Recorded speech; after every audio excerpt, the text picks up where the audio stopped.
Part जो है ना, इनका सिलेबस आपको कम कम मिलेगा। ऐसा तो तब समझ आएगा जब हम ये छोटे छोटे बात को जाने। अगर आप स्टूडेंट से मैं बात करूं कि प्रोडक्ट का क्या होता है, व्हाट इज दिस प्रोडक्ट, तो मैक्सिमम बच्चे बता नहीं पाएंगे कि प्रोडक्ट का क्या चीज होगा। उसी के जैसे लगभग मैच करेगा। या तो लंबाई इक्वल लेवल क्या है, एक इक्वल लेवल होते क्या चीज है बच्चों। तो ये सारा चीज आप लोगों को समझ आ गया होगा कि आखिरकार हमारे पास बच्चे को समझ में आ गया कि कैसे हमारे पास जो रिएक्शन आगे की ओर बढ़ते जाता है तो उनकी कॉन्सेंट्रेशन कम होती जाती है, अर्थात डिक्रीज होती जाती है। और प्रोडक्ट की जो कॉन्सेंट्रेशन होती है वह धीरे धीरे क्या होने लगता है, बढ़ने लगता है। आई होप सभी लोगों को इतना बात समझ में आ गया कि कैसे हमारे पास रिवर्सिबल अर्थात इक्विलिब्रियम जो अवस्था होती है वो हम सबने समझा। चलो, अर्थात बैकवर्ड रिएक्शन और फॉरवर्ड रिएक्शन दोनों का रेट को क्या होना चाहिए, बराबर होना चाहिए। ये मैंने शुरू में आपको बता दिया था कि जिस दर के साथ कोई रिएक्शन का क्रिया एक कंटेनर के एग्जांपल लेके बताया था, पानी कुछ बूंद, एक बूंद गिर रहा है तो एक बूंद निकल भी रहा है। वो चाह रहा है कि मैं भरूं, तो डेल जी का जो वैल्यू होता है वो जीरो होता है। मैंने आपको शुरू में बताया था दोनों का एनर्जी क्या होता है, बैलेंस हो जाता है, बराबर हो जाता है। वही हमारा साम्य अवस्था होता है। साम्य अवस्था पर डेल जी बराबर।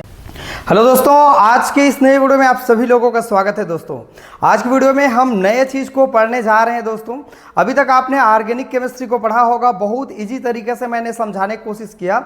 ऑर्गेनिक केमिस्ट्री हम कैसे पढ़ें, उसका रिएक्शन क्या होते हैं, उसके मैकेनिज्म क्या होते हैं, सारे चीज़ों को मैंने डिटेल किया हुआ है। दोस्तों आज से जो हमारा क्लास स्टार्ट हो रहा है, फिजिकल केमिस्ट्री का एक इंटरेस्टिंग जो पार्ट है स्टार्ट हो रहा है दोस्तों। और सिंपल है, बहुत ज़्यादा कठिन नहीं है। इसका पार्ट जो है ना, इनका सिलेबस आपको कम कम मिलेगा, ऐसा नहीं 12-13 लेक्चर ऐसे आपको देखने के लिए नहीं मिलेगा। ठीक है, मुश्किल से 5-6 लेक्चर में ये हमारा जो चैप्टर है वो कंप्लीट हो जाएगा। दोस्तों अभी तक आपने नहीं देखा है चैप्टर 1, 2, 3, 4 जाके देखना, आपको बहुत कुछ समझ में आएगा, मैं आपको गारंटी देता हूँ। ठीक है, पूरा प्रैक्टिस का खेल है और आप किस तरीके से उनको रुझान के साथ पढ़ाई कर रहे हैं कि नहीं कर रहे हैं उसके ऊपर डिपेंड करता है। चलिए दोस्तों, चैनल में नया आए हो तो चैनल को जाके प्लीज सब्सक्राइब कर लेना, क्योंकि इस तरह से आईएमपी वीडियो आपको हमारे चैनल के माध्यम से मिलेगा। देखिए मैं अपने तरीके से कैसे इसको समझाते जाता हूं ताकि आप इनके पैटर्न को पूरा अच्छे से समझ पाएंगे कि कैसे हमारे पास केमिकल इक्विलिब्रियम जो होते हैं वो क्या चीज होते हैं। सबसे पहले इंट्रोडक्शन जो पार्ट है ना, उसको समझना आप सबके लिए बहुत ज़्यादा जरूरी है। तो पहले ये समझें कि भाई केमिकल इक्विलिब्रियम होता क्या चीज़ है, रासायनिक साम्य अवस्था होता क्या चीज़ है। एक्चुअल में हम इक्विलिब्रियम को 2 पार्ट में डिवाइड कर लिए हैं। मतलब चैप्टर आप 5 में पढ़ेंगे केमिकल इक्विलिब्रियम और चैप्टर 6 में पढ़ेंगे आयनिक इक्विलिब्रियम। 2 प्रकार के हम चीजें पढ़ेंगे। तो चलिए फटाफट हम समझते हैं कि एक्चुअल में जो केमिकल इक्विलिब्रियम होते हैं वो क्या चीज होते हैं। मैं चाहूंगा केमिकल इक्विलिब्रियम समझने के पहले आप एक रिएक्शन का मीनिंग पहले समझे भाई, कि एक रिएक्शन से होते क्या चीज है। और इसके अंतर्गत आपको बहुत कुछ सीखने के लिए मिलेगा। आप देखते बस जाना, आपको एकदम क्लियर चीजें समझ में आने लगेगा कि कैसे हमारे पास जो इक्विलिब्रियम होते हैं वो काम करते हैं और क्या क्या इनके एग्जाम्पल है। तमाम चीज़ों को आप पढ़ेंगे। अब ऑर्गेनिक केमिस्ट्री आप सब लोग के लिए क्या हो गया, अलग हो गया। आप सब लोग परेशान भी होंगे, बहुत लोग ऑर्गेनिक केमिस्ट्री इतना हार्ड है। एक्चुअल में स्कोरिंग नंबर और बेहतरीन नंबर देने के लिए एकमात्र सब्जेक्ट है केमिस्ट्री। बहुत कम लिखेंगे, बहुत कम समय में आप स्कोर अच्छा कर जाएंगे। यहाँ पर एक ही चीज़ का खेल है, आप उनको समय कितना देते हैं, क्या उसको आप एक्चुअल में धूम मचा के पढ़ाई कर रहे हैं कि नहीं कर रहे हैं, इसके ऊपर डिपेंड करता है। तो सारा खेल है समय के ऊपर और आपके ऊपर। मेरे ऊपर जो है मैं तो कर रहा हूं। तो सबसे पहले स्टूडेंट्स ये परिभाषा को आप लोग साइड में रखो। सबसे पहले ये समझो कि हमारे पास जो एक रिएक्शंस होते हैं वो क्या चीज होते हैं। पहले ये बात आप सब लोग के दिमाग में आना चाहिए कि ये वर्ड बार बार यूज होगा। हम क्या ले रहे हैं, क्या बना रहे हैं, मेरा प्रोडक्ट क्या होगा, ये सारा चीज आपका कवर होने वाला है। दोनों मीडियम के बच्चे परेशान नहीं होंगे, ना हिंदी ना इंग्लिश। मैं बातें जो करूंगा उसको मैं इंग्लिश लैंग्वेज में भी बोलते जाऊंगा, जो मेन चीजें हैं, और हिंदी में तो हमारा क्लासेस है, राइट ना, जो इसी तरीके से समझ पाएंगे। देखो एक रिएक्शन जब भी हमारे पास होते हैं तो एक होते हैं हमारे पास रिएक्टेंट और दूसरा हमारे पास जो चीज होता है एरो के बाद वो होता है मेरे पास प्रोडक्ट, ना हम लोग कहेंगे। अब इसका मीनिंग भी आप लोगों को जानना चाहिए कि हमारे पास रिएक्टेंट्स क्या होते हैं। इसको R से दर्शाते हैं और स्टूडेंट्स इसको हम लोग P से दर्शा लेते हैं। और इसका हिंदी मतलब क्या होगा, अभिकारक होगा, और इसका हिंदी मतलब होता है उत्पाद या क्रियाफल होता है। तो ये रिएक्टेंट जिसको हम कह रहे हैं अभिकारक, हम क्या कह रहे हैं, अभिकारक कह रहे हैं। और इसको हम कह देंगे उत्पाद। क्या होता है इसके बारे में हम थोड़ा जानकारी लेते हैं। ये चीज़ तो तब समझ आएगा जब हम ये छोटे छोटे बात को जाने। अगर आप स्टूडेंट से मैं बात करूं कि प्रोडक्ट क्या होता है, व्हाट इज दिस प्रोडक्ट, तो मैक्सिमम बच्चे बता नहीं पाएंगे कि प्रोडक्ट क्या चीज़ होता है। लेकिन यही छोटी छोटी बातें को आपको बताना है, बोलना है और सामने वाला व्यक्ति को समझाना है, तब जाके आप उनको अच्छे से एक्सप्रेस कर पाएंगे। देखो रिएक्टेंट, जो भी हमारे पास कोई भी एक रिएक्शंस होता है उनके मुख्य रूप से 3 भाग होते हैं, रिएक्टेंट, प्रोडक्ट और यहाँ पर बीच में होता है आपका कोई भी कैटलिस्ट होता है, अर्थात उत्प्रेरक जो काम करता है जिसमें ताप, दाब, टेम्परेचर ये सब आ सकते हैं, जिसको हम हेल्पर से दर्शाते हैं। हेल्पर, हेल्पर मीन्स क्या होता है, हीट हो सकता है, इलेक्ट्रिसिटी हो सकता है, लाइट हो सकता है, पैरा एसिड हो सकता है, रेडिकल हो सकता है। सिंपल चीजें हैं, ठीक है। अब इसको साइड में रखिए, हमारा इनका काम नहीं है। अभी हमको सिर्फ 2 चीज समझना है, एक तो अभिकारक और एक तो होता है उत्पाद। जो भी हमारे पास रिएक्शंस में जो भाग लेता है, एनीबॉडी कुछ भी हो, मान लो A प्लस B जो अभिक्रिया में भाग ले रहा है, जिनका जिम्मेदारी है कि वो मिले आपस में और मिल करके कुछ नया बना दे, तो ये A और B को हम लोग मिलाएं और बना दिए क्या, C बना दिए। जो C बना है वो किसके मिलने से बना है, A और B के मिलने से बना है। तो A और B मेरा अभिकारक होगा और जो मेरा C बना है स्टूडेंट्स, ये मेरा क्या होगा, उत्पाद होगा, प्रोडक्ट होगा। देखो एक बात मैं बताता हूँ, रिएक्शन का परिभाषा जो हम पढ़ रहे हैं, समझ रहे हैं आप, तो A और B के मिलने से जो बना, जो C बना हुआ है वो इससे हट के होगा, अलग होगा। बट ये भी बात है कि एकदम हटके ऐसा नहीं होगा कि मान लो यहाँ पर जो हो रहा है इससे मिलता जुलता ही होगा, लेकिन कुछ नया चीज बन जाएगा, कुछ नया चीज बन जाएगा। जैसे हम बात करें, हर प्राणी, एक प्राणी होता है, जैसे मनुष्य है, मान लो मेल और फीमेल दोनों मैरिज करेंगे, शादी करेंगे। अब मैरिज करने के बाद एक तीसरा प्रोडक्ट जनरेट होगा, अर्थात एक उनका बच्चा पैदा होगा। जो बच्चा पैदा हुआ है वो हमारा एक नया है, लेकिन याद करो जो लक्षण माता पिता में था वही लक्षण बच्चे में कुछ न कुछ मैच जरूर करेगा, होगा उसी के जैसे लगभग मैच करेगा, या तो लंबाई में या फिर उनके रंग में या कोई और उनके कैरेक्टर में उनको मैच तो जरूर करेगा, राइट ना। लेकिन उससे हट के होगा, same to same ditto photocopy नहीं होगा, उसका क्लोन नहीं होगा, अंतर तो जरूर होगा, राइट ना, लेकिन नया कुछ बन जाता है। ऐसा ही कुछ हम समझते हैं। मान लीजिए मेरे पास ए बी को मैंने मिलाया और बन गया सी। ए बी मेरा अभिकारक है और जो मेरा सी है वो है बच्चों मेरे पास प्रोडक्ट है। तो जो रिएक्शंस में भाग लेते हैं जिसका जिम्मेदारी होता है वो होता है अभिकारक, और अभिकारक के मिलने से जो बनता है वो है मेरे पास प्रोडक्ट। आई होप सभी बच्चों को इतना बात समझ में आ गया कि एक रिएक्शन होता है। अब ये देखो, ये तीर का निशान क्या बताता है कि आपने लिया क्या और उसके राइट साइड में मिलेगा उसका प्रोडक्ट। बताने का तरीका है एक इक्वल का निशान है, ठीक है। अब ये बातें आप लोगों को समझ में आ गया होगा कि आखिरकार भाई ये रिएक्शंस क्या चीज होते हैं। अब ये रिएक्शन तो आप सबने समझा। अब समझते हैं कि हमारे पास जो केमिकल इक्विलिब्रियम होते हैं, केमिकल रिएक्शन का मीनिंग तो आप समझ गए, लेकिन जो केमिकल इक्विलिब्रियम है इसका मीनिंग आपको समझ आना चाहिए। जैसे मैं एक एग्जांपल देता हूं, A प्लस B और इस तरीके के मैं निशान दे देता हूं ऐसा, और मैं बना देता हूं C और प्लस बना देता हूं मैं, मान लो D बना देता हूं एग्जाम्पल के तौर पर, ठीक है, तौर पर। अब ये A प्लस B को मैंने मिलाया और क्या बन गया मेरे पास, C और D बन गया। तो ये जो दोनों तीर के निशान दे रहे हैं, दोनों साइड तीर के निशान, ये इस तरीके से निशान चल रहा है आगे की ओर, ये पीछे की ओर आ रहे हैं। इसका मीनिंग क्या होगा, यही तो मेरा इक्विलिब्रियम को बता रहा है। जैसे आगे की ओर जो बढ़ता है, आगे की ओर जो बढ़ रहा है, मतलब A और B जैसे ही मिला तो ये बन गया मेरे पास C और D बन गया। जो C और D बना है बच्चों, यही मेरा काम कर रहा है, फॉरवर्ड रिएक्शन के काम कर रहा है, अग्रगामी अभिक्रिया की तरह काम कर रहा है। लेकिन मैं C और D को भी पुनः वही एनर्जी के साथ अगर रिटर्न करूंगा तो ये मेरा A और B बन जाएगा, तो ये मेरा हो जाएगा बैकवर्ड रिएक्शन हो जाएगा, पीछे की ओर आने लगता है। इसका मतलब ये होगा, समझते हैं, जिस एनर्जी के साथ A और B जा रहा है गति करते हुए, है ना, जिस एनर्जी के साथ A और B की एनर्जी जिस स्पीड के साथ बैकवर्ड फॉरवर्ड रिएक्शन की एनर्जी जा रहा है, उसी एनर्जी के साथ बैकवर्ड जो रिएक्शन होगा उनका भी स्पीड बराबर होना चाहिए।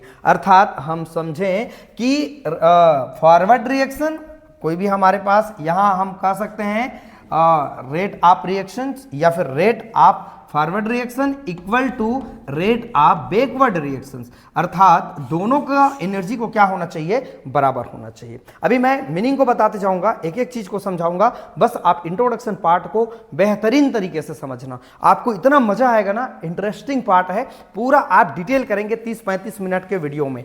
देखो दोस्तों, हमारे पास ये कब काम करता है, जब हमारे पास अभिकारक की एनर्जी जब आगे की ओर जाता है ना, जिस स्पीड के साथ, जिस एनर्जी के साथ, जैसे ये मेरा अभिकारक है ए और बी, जिस एनर्जी के साथ वो आगे बढ़ते हुए ऐसे जा रहा है ना, उसी एनर्जी के साथ अगर मेरा जो सी और डी जो बना हुआ है, उसी एनर्जी के साथ अगर ब्रेक हो जाए, पीछे हो जाए, है ना, तो ये हमारा जो स्टेज होगा, यही होता है इक्विलिब्रियम फॉर्म। अर्थात हमारे पास जो इक्विलिब्रियम फॉर्म होता है, एक बहुत बेहतरीन पार्ट होता है, जहां पर दोनों की एनर्जी क्या हो जाती है, स्टेबल हो जाती है ना। अब मैं आपको कुछ एग्जांपल देता हूं, इसको बहुत अच्छे से मैं समझाऊंगा आपको, आप समझते जाइएगा। मान लो मेरे पास एक है इस तरीके से कंटेनर, इस तरीके से आपको मैं अच्छा समझा के दूंगा, आप समझते जाना। इस तरीके से मेरे पास एक कंटेनर है, इस तरीके से, राइट ना, मतलब एक डिब्बा है, पानी का डिब्बा या कुछ भी मान लीजिए, ठीक है। अब इसमें पानी यहां तक भरा हुआ है स्टूडेंट्स, ये बराबर यहां पर पानी भरा हुआ है, ठीक है। यहां पर एक टेप लगा देते हैं, टेप नल लगा देते हैं, इस तरीके से हम टेप नल लगा देते हैं ऊपर से, इस तरीके से, ठीक है, ऐसे टेप यहां पर लिख देते हैं टेप नल, ठीक है। अब बच्चों यहां पर ये पानी चूंकि भरा हुआ है इस हमारे पास एक कंटेनर में, इस तरीके से, ठीक है, अच्छा। अब बच्चों यहां पर हो क्या रहा है कि हम इस ये जो ऊपर में टेप लगा है ना, उससे ड्रॉप वाइज पानी को हम क्या कर रहे हैं, गिरा रहे हैं, एक एक बूंद गिरा रहे हैं। और वही जो पानी का लेवल है, जो इस तरीके से पानी गिर रहा है जो छिद्र से, वही छिद्र हम नीचे भी कर रहे हैं, मतलब ये नीचे छिद्र डाल दिए हैं और वही पानी यहां पर क्या हो रहे हैं, उसी बूंद से क्या हो रहे हैं, नीचे गिर रहे हैं। इसका मतलब यह हुआ कि एक बूंद पानी यहां से गिरा तो एक बूंद पानी वहां से बाहर निकल गया। एक बार फिर रिपीट करता हूं, ये हमारा छिद्र है ऊपर और नीचे, यहां से जो टेप है, पानी का जो नल है, वहां से छोटा सा नल मान लीजिए, अब वहां से एक बूंद पानी गिरा टक से, और वही एक बूंद पानी नीचे से मैंने छिद्र कर दिया, वही टक से बाहर निकल रहा है। अब इसका मतलब यह हुआ कि यहाँ वाटर का लेवल क्या है, यहाँ वाटर का लेवल क्या बढ़ा, तो यहाँ जो वाटर का लेवल है वो सेम है, वाटर लेवल क्या है मेरे पास, सेम है। वाटर लेवल में कोई परिवर्तन नहीं हो रहा है। जितना पानी यहां से आया, अर्थात इसको हम कहेंगे फॉरवर्ड रिएक्शन कहेंगे, और इसको हम कहेंगे बैकवर्ड रिएक्शन कहेंगे, ठीक है। ये बैकवर्ड हो रहा है, बैकवर्ड हो रहा है, और ये क्या हो रहा है आपका, फॉरवर्ड हो रहा है, आप लिख लीजिएगा। तो यहां पर वाटर का लेवल मेरे पास बराबर है, लेकिन यहां से देखो कुछ पानी यहां से ड्रॉप वाइज गिर रहा है और कुछ यहां बाहर निकल रहा है, लेकिन पानी का लेवल सेम टू सेम है। क्या ये बढ़ना नहीं चाह रहे हैं, क्या पानी का लेवल बढ़ना चाह रहा है, लेकिन बढ़ नहीं रहा है। क्या ये घटना नहीं चाह रहा है, क्या घटना चाह रहा है, लेकिन घट नहीं रहा है, क्योंकि उसको बैलेंस कर रहे हैं, बैलेंस कर रहे हैं, दोनों साइड से बैलेंस कर रहे हैं। यही होता है मेरे पास इक्विलिब्रियम का फॉर्म। आप लोगों को समझ आ गया होगा कि एक इक्वल लेवल क्या है, एक इक्वल लेवल होते क्या चीज है बच्चों। तो ये सारा चीज आप लोगों को समझ आ गया होगा कि आखिरकार हमारे पास ये इक्विलिब्रियम स्टेज होता क्या है। अभी परिभाषा मैंने लिखा है, आपको बताऊंगा अच्छे से। मान लीजिए मेरे पास यहां पर दो बंदे हैं, ठीक है, ये दो लोग हैं, ठीक, इस तरीके से ऐसे, ठीक है, और हंसना मत देख करके क्या बना रहे हैं सर करके। ये एक लकड़ी है मान लो, ठीक है। अब यहां पर खड़े हुए हैं और ये इसका सेंटर पॉइंट है, ये इसका क्या है, सेंटर पॉइंट है, ओके। अब यहां पर स्टूडेंट्स एक व्यक्ति इस तरीके से खड़े हुए हैं और यहां पर, ठीक है। अब दोनों क्या कर रहे हैं, यहां दो लोग खड़े हैं, यहां एक लोग खड़े हैं, हो सकता है ये मोटा तगड़ा होगा, चलो इसको भैंसा जैसे मोटा तगड़ा बना देते हैं, ठीक है। अब यहां पर दो पतले पतले लोग खड़े हुए हैं इस तरीके से, चलो ठीक है, पतले पतले। अब देखो इस साइड में दो लोग खड़े हैं, है ना, और इस साइड में कोई एक बंदा खड़ा हुआ है इस तरीके से। अब हो क्या रहा है, अगर ये दोनों देख रहे हैं, ये जो हमारा लकड़ी है, मान लीजिए झूला झूलते हैं ना, लकड़ी दोनों के दोनों बराबर फॉर्म में, इसका मतलब ये समझे कि क्या ये झुकाना नहीं चाह रहे हैं, चाह रहे हैं, क्या ये झुकाना नहीं चाह रहे हैं, चाह रहे हैं, लेकिन झुक नहीं रहे हैं, क्योंकि दोनों के दोनों क्या है, दोनों का दोनों क्या है, बराबर है, इक्वल फॉर्म में है। यही होता है मेरे पास इक्विलिब्रियम फॉर्म। समझ आ गया क्या? समझ आ गया तो एक बार कमेंट करके बताना कि यहां तक आप लोगों को समझ में आ गया। अब चलिए स्टूडेंट्स, आपने देखा, हाँ, तो यहां पर एक चीज मैं आपको और बता रहा हूं, ये डायनामिक इक्विलिब्रियम है, आप ध्यान रखना, ये डायनामिक इक्विलिब्रियम है। हाँ, ये डायनामिक इक्विलिब्रियम है। डायनामिक मतलब गतिशील, ये हम बोलेंगे गतिशील, गतिशील, ये गतिशील है, यहां पर गतिशील हो रहा है, जो एक दूसरे के अगेंस्ट जितना एनर्जी ऊपर से लग रहा है उतना ही एनर्जी के साथ वो बाहर निकल रहा है। तो ये हमारा क्या फॉर्म होगा? डायनामिक फॉर्म होगा। डायनामिक मतलब एक चलता फिरता गतिशील क्या होता है? इक्विलिब्रियम होता है, साम्य अवस्था होता है। ठीक है दोस्तों, इतना बातें आपको समझ में आ गया होगा, मैंने बहुत अच्छे से बताया। जितना ये एक ड्रॉप गिरा तो एक ड्रॉप टप से नीचे गिरा, बराबर है। अब परिभाषा समझते हैं।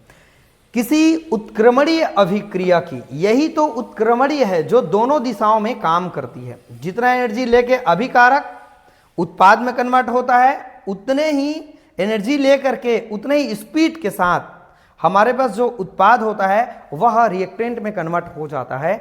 यह होता है हमारे पास एक उत्क्रमणीय दिशा को बताता है। ठीक है, और हमारे पास जब रिएक्शन हम करा रहे थे तो ए बदल जाता है, मान लो बी में, इस तरीके से तीर का निशान दिया रहता है जो केवल एक ही दिशा में काम करता है। एक दिशा में काम करने के बाद वो पहले अवस्था में नहीं आते हैं।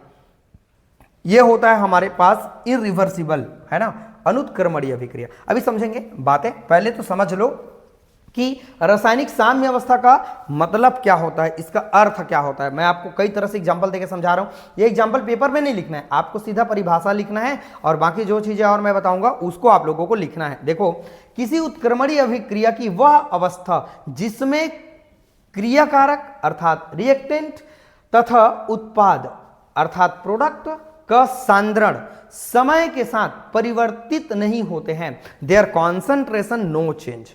जिस कॉन्सेंट्रेशन के साथ ए भी है वही कॉन्सेंट्रेशन के साथ जो सी और डी है वो रिटर्न हो जाएगा, तो दोनों के दोनों बराबर रहते हैं, तो उसे रासायनिक साम्य अवस्था कहते हैं। अर्थात रिएक्टेंट के कॉन्सेंट्रेशन और प्रोडक्ट की कॉन्सेंट्रेशन दोनों के दोनों जब बराबर होते हैं तो उसे हम कहते हैं रासायनिक साम्य अवस्था कहते हैं। एक बार फिर रिपीट करता हूं, किसी रिवर्सिबल रिएक्शन की वह स्टेज जिसमें रिएक्टेंट एंड प्रोडक्ट का कॉन्सेंट्रेशन टाइम के साथ परिवर्तित अर्थात चेंज नहीं होते हैं, केमिकल इक्विलिब्रियम कहलाते हैं। और यहां पर मैं लिखा हूं RF equal to RB, rate of forward reaction equal to rate of backward reaction. जो हमारे पास फॉरवर्ड रिएक्शन की जो एनर्जी है अर्थात स्पीड है, वही हमारा बैकवर्ड जो रिएक्शन होगा उनका भी स्पीड होगा। बात समझ आया? तो यहां पर फॉरवर्ड रिएक्शंस काम कर रहा है और इधर ये पीछे हो जाएगा तो क्या रिएक्शन काम करेगा? बैकवर्ड रिएक्शंस काम करेगा। चलिए बच्चों, परिभाषा को आप फटाफट स्क्रीनशॉट ले लो। राइट, ले लिए।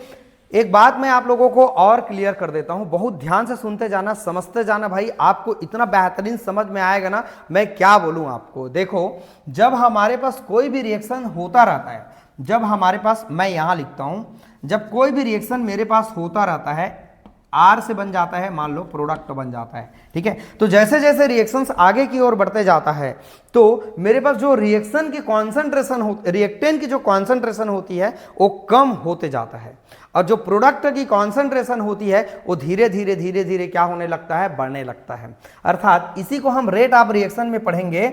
जो मान लीजिए हम इसको दर अगर चेक करें, इसका रेट अगर दर जो चेक करें तो हम क्या लिखते हैं बताएं? एक्टिवेशन एनर्जी अर्थात active mass of the reactant equal to active mass of the product. और यहां लगाते हैं स्टूडेंट्स, आपने 11वीं कक्षा में पढ़ा होगा, यहां हम लगाते हैं माइनस चार्ज, इसके सामने लगा दो माइनस चार्ज। ठीक है, अब यहां पर मैंने लगाया डेल्टा टी और यहां पर मैंने लगाया डेल्टा टी लगाया। समय के साथ, एक टाइम के साथ इसके रिएक्टेंट के कॉन्सेंट्रेशन में कमी होती जाती है और टाइम के साथ यहां पर जो प्रोडक्ट होगा उनके कॉन्सेंट्रेशन में वृद्धि होती जाती है, इंक्रीज होते जाते हैं उनके कॉन्सेंट्रेशन, किसकी, प्रोडक्ट के। लेकिन रिएक्टेंट की कॉन्सेंट्रेशन बच्चों जब भी रिएक्शंस आगे की ओर इस तरीके से बढ़ते हुए जब जाता है, राइट ना, तो इसकी जो कॉन्सेंट्रेशन होती है वो कम होते जाते हैं। जब कम होता है तो उसको माइनस से शो करते हैं और जैसे जैसे रिएक्शन आगे की ओर बढ़ते जाते हैं, प्रोडक्ट जब बनने लगता है तो उनका कॉन्सेंट्रेशन क्या होते जाता है, बढ़ते जाता है। आई होप सभी बच्चे को समझ में आ गया कि कैसे हमारे पास जो रिएक्शन आगे की ओर बढ़ते जाता है तो उनकी कॉन्सेंट्रेशन कम होती जाती है अर्थात डिक्रीज होती जाती है, और प्रोडक्ट की जो कॉन्सेंट्रेशन होती है वह धीरे धीरे क्या होने लगता है, बढ़ने लगता है। आई होप सभी लोगों को इतना बात समझ में आ गया कि कैसे हमारे पास रिवर्सिबल अर्थात इक्विलिब्रियम जो अवस्था होती है वो हम सब ने समझा। चलो फटाफट स्क्रीनशॉट ले लो स्टूडेंट्स। अब इसके बाद हम पढ़ते हैं, क्या पढ़ेंगे, इसके टाइप्स क्या है। जो रिएक्शंस होते हैं दो प्रकार के मिलेंगे, रिवर्सिबल, इनरिवर्सिबल, दोनों को हम एग्जाम्पल के साथ में पढ़ेंगे बहुत अच्छे से और इनके करेक्टर और ग्राफ को भी हम लोग समझेंगे। चलिए दोस्तों आगे बढ़ते हैं। चलिए दोस्तों अब हम लोग समझने लगते हैं कि आखिरकार जो हमारे पास रिवर्सिबल और इनरिवर्सिबल रिएक्शंस क्या होते हैं। रिएक्शन के यहाँ दो तरह से टाइप्स दिए हुए हैं, कैसे समझते हैं। उत्क्रमणीय अभिक्रिया क्या होते हैं और अनुत्क्रमणीय अभिक्रिया क्या होते हैं, दोनों को मैंने एग्जाम्पल के साथ में लिखा हुआ है काफी अच्छे से। आई होप आप लोगों को क्लियर समझ में आएगा, बस देखते जाना दोस्तों कैसा मैं समझा रहा हूं।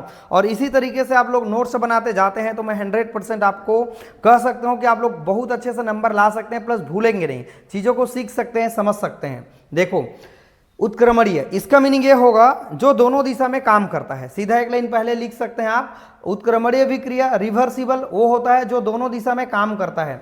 ऐसे रासायनिक अभिक्रिया जिसमें अभिक्रिया के दौरान उत्पन्न जो उत्पाद होता है, जो प्रोडक्ट बना है, आपस में क्रिया करके पुनः अभिकारक में परिवर्तित होने लगते हैं। जैसे यहाँ देखो, जब नाइट्रोजन गैस और हाइड्रोजन गैस को जब दोनों को मिलाते हैं तो यहाँ पर अमोनिया गैस बनते हैं। बैलेंस कर सकते हैं सभी लोग। मेरे पास नाइट्रोजन की संख्या 2 बार है और हाइड्रोजन की संख्या कितना है, 3 दूनी कितना है, 6 है। यहाँ कितना दिख रहा है हमारे पास, 2 बार, तो यहाँ बढ़ा लो 3 बार, तो ये हो जाएगा हमारे पास बैलेंस, ये हो जाएगा मेरे पास बैलेंस। यहाँ 3 बार लिख लेना सभी लोग, ठीक है। 3 दूनी 6, 3 दूनी 6, नाइट्रोजन 2 बार। तो नाइट्रोजन और हाइड्रोजन गैस को जब हम मिलाएंगे तो यहाँ पर बनता है मेरे पास अमोनिया गैस। अमोनिया गैस फिर आपस में अगर पीछे जाए, बेक करे, बैकवर्ड रिएक्शन करे, तो N2 और हाइड्रोजन गैस में डिवाइड हो जाएगा। यही कह रहा है ऐसे रासायनिक अभिक्रिया जिसमें अभिक्रिया के दौरान उत्पन्न जो उत्पाद है, जो प्रोडक्ट बन रहा है, आपस में वो क्रिया करेगा फिर, और क्रिया करके पुनः अभिकारक में चेंज हो जाएगा। तो देखो फिर N2 और S2 में कन्वर्ट हो जाएगा। ये ऊपर की ओर जो काम कर रहा है ये है मेरे पास फॉरवर्ड रिएक्शन, राइट ना। लेकिन जैसे बैक साइड जा रहा है पीछे, वही स्पीड वही एनर्जी के साथ, तो होता है हमारे पास बैकवर्ड रिएक्शंस होता है, राइट ना। आई होप आप लोगों को समझ में आ गया होगा कि कैसे N2 S2 गैस मिलाएंगे अमोनिया गैस बनता है। बहुत काम की चीज़ है, ये सारे चीज़ें को आपको याद रखना है, समझना है। दूसरा एग्जांपल है मेरे पास, जब SO2 को O2 के साथ रिएक्ट करवाते हैं तो हमारे पास SO3 बनता है। तीनों की तीनों फॉर्म मेरा गैस है, तीनों के तीनों फॉर्म मेरा गैस है। एक तरह से ये होमोजीनस पार्ट है ना। होमोजीनस क्या होता है, सममांगी अभिक्रिया क्या होते हैं, जिसमें उत्प्रेरक, अभिकारक और उत्पाद एक ही प्रवस्था में हो तो उसे हम लोग सममांगी अभिक्रिया कहते हैं। ये भी इसका एग्जाम्पल ले सकते हैं, ठीक है। अब बैलेंस करते हैं। सल्फर की संख्या 1 बार यहाँ दिख रहा है, ऑक्सीजन यहाँ 2 बार है, वहाँ 3 बार है, तो बैलेंस करते हैं हम लोग इसको। ऑक्सीजन यहाँ कितना बार है, 2 और 2 4 बार। यहाँ कितना बार दिखाई दे रहा है हमको, 3 बार। यहाँ हम 2 बार कर देते हैं। सल्फर कितना बार हो गया, 2, ऑक्सीजन कितना हो गया, 6, तो यहाँ 2 बार बैलेंस कर दो, सब बैलेंस हो गया। सल्फर 2 बार, यहाँ 2 बार, ऑक्सीजन की संख्या 4 बार, यहाँ हो गया 2 2 4 होगा, 4 2 6 होगा, 3 दूनी 6। सल्फर डाइऑक्साइड और O2 को मिलाएंगे तो SO3 बनेगा। समझ आया। तो दोनों दिशा में काम कर रहा है मेरा ये जो रिएक्शंस है, राइट। अब यहां पर मैंने आपको मीनिंग बताया है कि भाई आखिरकार अग्रगामी अभिक्रिया क्या होती है, पश्चगामी अभिक्रिया क्या होती है, बैकवर्ड रिएक्शन, फॉरवर्ड रिएक्शन क्या होती है, समझते हैं। जो रिएक्टेंट से प्रोडक्ट में बनने वाली अभिक्रिया को हम कहते हैं फॉरवर्ड रिएक्शंस। जैसे कि N2 और S2 को मिला दिए तो अमोनिया बना, तो ये जो अमोनिया बना है वो मेरा फॉरवर्ड रिएक्शन काम कर रहा है, ठीक है। लेकिन जैसे हम प्रोडक्ट से रिएक्टेंट में फिर बदलेंगे तो ऐसे रिएक्शंस को बैकवर्ड रिएक्शन कहेंगे। अर्थात ये फॉरवर्ड रिएक्शन होगा, मैं यहां लिख सकता हूं फॉरवर्ड रिएक्शंस और यहां मैं लिख सकता हूं बैकवर्ड रिएक्शन। पूरा लिख लेना FORD फॉर WARD फॉरवर्ड के बैकवर्ड का BACKOWORD फॉरवर्ड और बैकवर्ड। क्लियर है, दोनों एग्जांपल सेम है। अब समझते हैं अनुत्क्रमणीय क्या होते हैं, देखते हैं। इरिवर्सिबल वे अभिक्रिया जो केवल एक ही दिशा में समापन होता है, संपन्न होता है और एक ही दिशा में अपने रिएक्शन को कंप्लीट कर लेता है। अपने अभिक्रिया को जो रिएक्शन हो रहा है वो अपने पूरे रिएक्शन को कंप्लीट कर लेता है, तो वो होता है मेरे पास इरिवर्सिबल। तथा उत्पाद पुनः अभिकारक में चेंज नहीं होता है भाई। जो हमारे पास रिएक्टेंट है वो प्रोडक्ट में कन्वर्ट तो हो गया, लेकिन जो प्रोडक्ट है वो फिर से अपने पहले स्टेज में नहीं आ सकता जैसे यहाँ पर आया है। तो चलो हम रिएक्शन को पूरा करते हैं। मैंने आपके लिए 4 बढ़िया रिएक्शन लिखा है। उदासीकरण अभिक्रिया, अवक्षेप अभिक्रिया, दहन अभिक्रिया और रेडॉक्स अभिक्रिया। इंग्लिश नाम है न्यूट्रलाइजेशंस, प्रेसिपिटेशन और कंबशन और रेडॉक्स रिएक्शंस। इसका एक एक एग्जांपल मैंने लिया है, बहुत अच्छा है, लिखते जाना कॉपी में। ये सब लिख सकते हैं आप पेपर में। देखो जैसे हाइड्रोक्लोरिक एसिड है, ये एसिड है और ये मेरा बच्चों बेस है। जब एसिड और बेस को मिलाते हैं तो क्या बनता है बच्चों, सॉल्ट बनता है। सबको पता होना चाहिए इतना बेसिक चीजें। तो H+ आयन हमारे पास यहाँ है, OH यहाँ है, यहाँ पर क्लोरीन माइनस आयन है और सोडियम क्लोराइड है, सोडियम हाइड्रोक्साइड है। मिलाएंगे तो ये बनेगा Na और क्या बन जाएगा Cl प्लस क्या बाहर निकल जाएगा मेरे पास, जल बाहर निकल जाएगा। बैलेंस कर लेना, कोई कठिन रिएक्शंस नहीं है। एन सोडियम और क्लोराइड को मिलाएंगे सोडियम क्लोराइड बन जाएगा यहाँ, और OH और H को मिलाएंगे जल बन जाएगा। अर्थात एसिड और बेस के मिलने से सॉल्ट और वाटर बनता है। ये बात समझ में आ गया।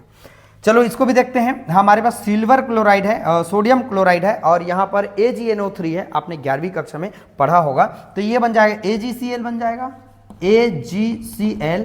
ये PPT बन के नीचे बैठ जाएगा व्हाइट कलर का। ओके, अब यहाँ पर है बच्चों हमारे पास क्या बच गया, Na बचा है, Na प्लस कर लेना है, यहाँ पर प्लस का निशान कर लेना है। यहाँ पर क्या बचा Na और ये क्या बचा NO3 बन के बाहर निकल गया। राइट, तो ये PPT बना है और छेप के रूप में दिखाई देगा।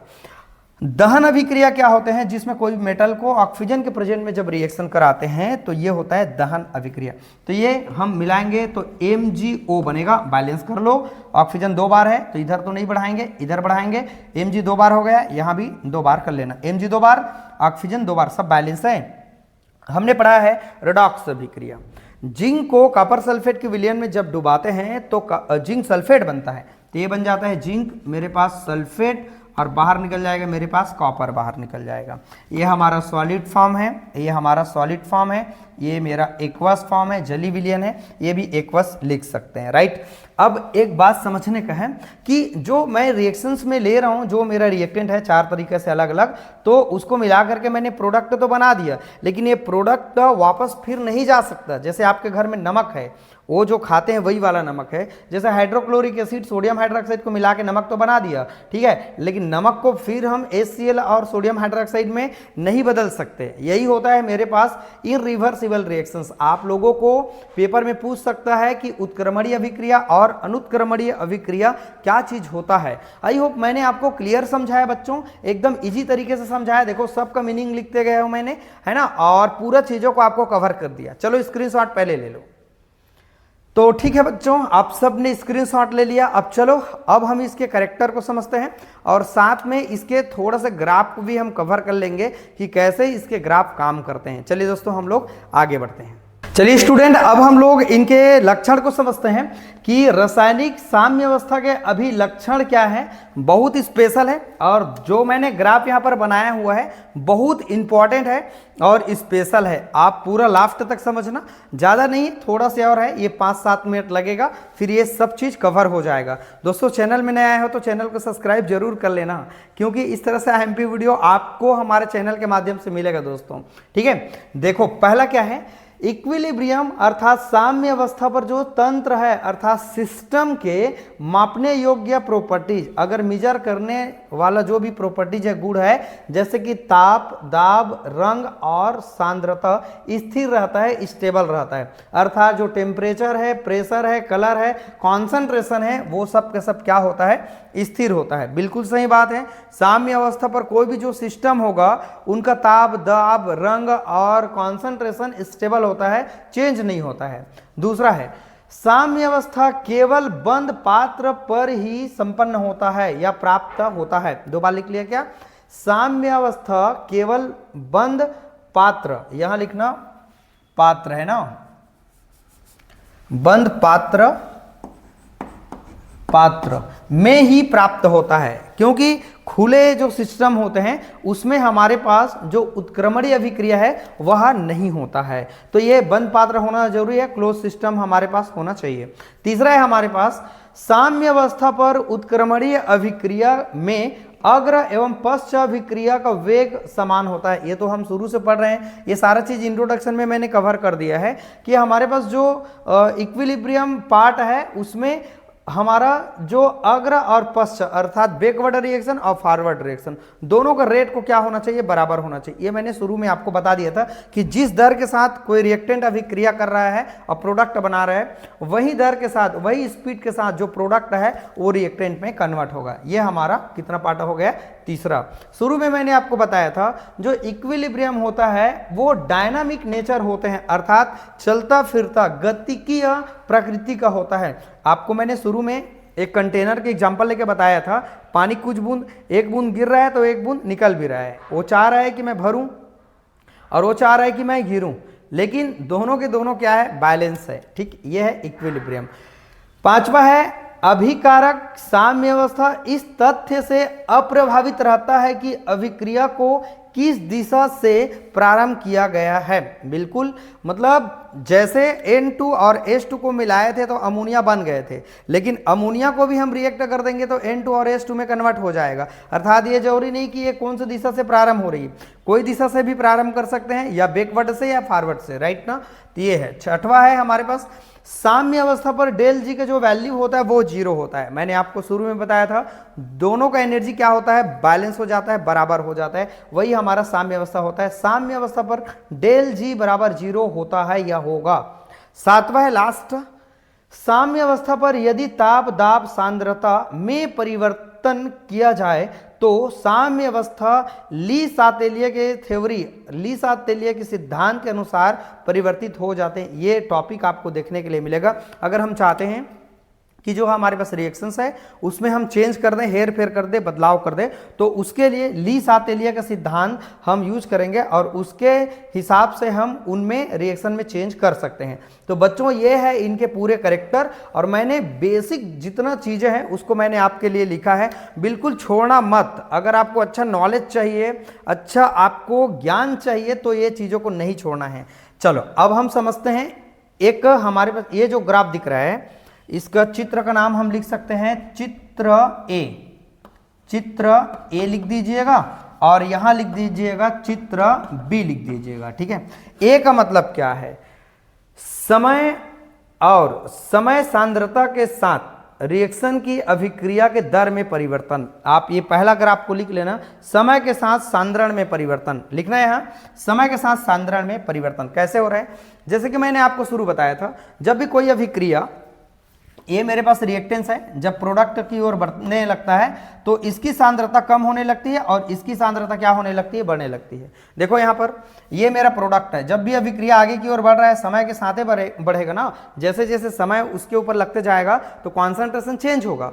तो हमारे पास जो ये रिएक्टेंट है उनकी कॉन्सेंट्रेशन डाउन होने लगता है, कम होने लगता है, और जो प्रोडक्ट की कॉन्सेंट्रेशन है वो बढ़ने लगता है, और एक टाइम में जा करके सांद्रता जो होता है वो क्या हो जाता है, स्थिर हो जाता है। तो ये समय के साथ में सांद्रता में परिवर्तन का चित्र है। पहला, समय के साथ हमारा जो रिएक्टेंट है उनकी कॉन्सेंट्रेशन घट रही है और प्रोडक्ट की कॉन्सेंट्रेशन क्या हो रही है, बढ़ रही है। क्लियर हो भाई, एकदम नो डाउट। अब इस ग्राफ को देखें जरा, ये जो हमारा ग्राफ है, दूसरा ग्राफ हम लिखेंगे समय के साथ अग्र और पश्च अभिक्रिया की दर है। समय के साथ जो अग्र अभिक्रिया है और पश्च जो अभिक्रिया है उनमें दर कैसे चेंज हो रहा है। जैसे हम सबको पता है जो अभिक्रिया हमारे पास फॉरवर्ड रिएक्शन हो रहा है जिस स्पीड या रेट या दर के साथ, वही स्पीड और दर के साथ हमारे पास पश्च अभिक्रिया की भी दर होती है, अर्थात दोनों का जो स्पीड है वो मेरा बराबर होता है। इसीलिए मैंने लिखा है डेल जी बराबर बराबर जीरो, डेल जी बराबर जीरो मैंने लिखा है। अर्थात ये वाला बता रहा है कि अभिक्रिया की दर जिस दर के साथ अग्र अभिक्रिया की दर हो रही है उसी दर के साथ हमारे पास पश्च अभिक्रिया की दर हो रही है, अर्थात रिएक्टेंट की स्पीड इक्वल टू प्रोडक्ट की स्पीड, राइट। तो ये दोनों का जो मान होगा मैंने आपको बताया था, क्या बताया था, आपको लिखा था rate of forward reactions equal to rate of backward reactions, ये हमारा दर होता है। अगर आप चाहें तो लिख सकते हैं, इस तरीके से ये बताने लगते हैं। ठीक है बच्चों, काफ़ी अच्छा है। चलो स्क्रीनशॉट ले लो, सभी लोग ले लिए सब लोग। तो इस तरह से मैं आप लोगों को बहुत अच्छा से एक नोट्स दे रहा हूं। भाई आपसे निवेदन है कि 2-2 3-3 पेज आप लोग नोट्स बनाएं, इसको अच्छा से मैनेज करें, अच्छा से कवर करें। काफ़ी इंटरेस्टिंग चैप्टर है ये वाला हमारा जो इक्विलिब्रियम है। ज़्यादा लेक्चर नहीं मिलेगा लेकिन समझने के लिए आपको बेहतरीन तरीके से मिलेगा, बहुत अच्छा से मिलेगा। दोस्तों वीडियो अच्छा लगता है तो लाइक कमेंट कर देना, जो भी आपके दोस्त यार हैं उन लोगों को चैनल को शेयर कर देना, और आप लोगों को क्या चीज़ का डिमांड है मुझे कमेंट करके बताना ज़रूर। लेकिन चैनल को सब्सक्राइब करना आप लोगों को ज़रूरी है। सब्सक्राइब कर लेंगे तो मान लो व्हाट्सएप ग्रुप में अगर आप ज्वाइन नहीं किए हैं, है ना, तो आप लोगों को वीडियो नहीं मिल पाएगा। लेकिन सब्सक्राइब कर लिए हैं तो आपको तुरंत नोटिफिकेशन में मिल जाएगा। बेल आइकन के बटन को प्रेस भी कर लेना ताकि आपको तुरंत जब भी मैं वीडियो अपलोड करूंगा आप लोगों को तुरंत तत्काल आपको नोटिफिकेशन में आपको मोबाइल पर देखने के लिए मिलेगा।